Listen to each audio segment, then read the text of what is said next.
সুধী শ্রোতা, আসসালামু আলাইকুম। আমাদের বাংলা নিউজ চ্যানেলে সকলকে সুস্বাগত। আমাদের এখনকার সংবাদটি হচ্ছে, একসঙ্গে 15 পদের বিরিয়ানি খেতেন প্রভাস।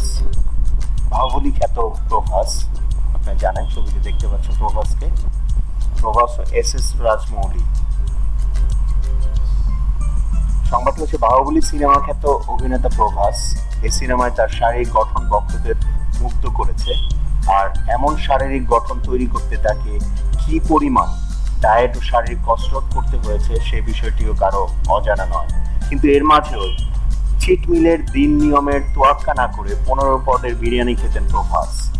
এমনটা জানিয়েছেন বাহুবলী সিনেমার পরিচালক এস রাজমৌলি। সম্প্রতি যুক্তরাজ্যের ব্রিটিশ ফিল্ম ইনস্টিটিউটে বাহুবলী দ্য কনক্লুশন বা বাহুবলী সিনেমার প্রদর্শনীতে উপস্থিত ছিলেন রাজমৌলি। সেখানেই এ মজার তথ্য জানান তিনি।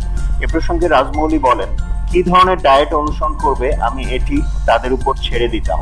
আমি তাদের কোনো প্রকার চাপ সৃষ্টি করতাম না। তবে প্রভাসকে নিয়ে একটি মজার ঘটনা বলি। লাগাতার ডায়েটের পর রুটিনের অংশ হিসেবে মাসে একটি চিট মিল থাকতো। ওই দিন তার খাবারের তালিকায় যা থাকতো তা দেখার মতো।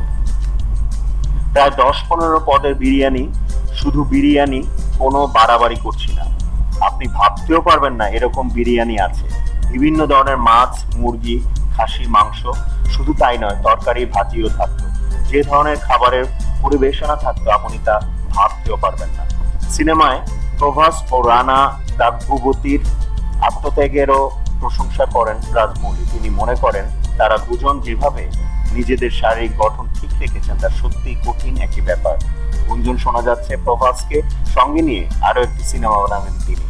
বাহুবলী সিনেমার পর প্রভাসের নতুন সিনেমা সাহো, ইতিমধ্যে সিনেমাটির টিজার প্রকাশিত হয়েছে। প্রকাশের পর থেকেই দর্শকদের প্রশংসা কুড়িয়েছে এটি। সাহো সিনেমাটি পরিচালনা করেছেন সুজিত রেড্ডি। এটি প্রযোজনা করেছে ইউভি ক্রিয়েশনস।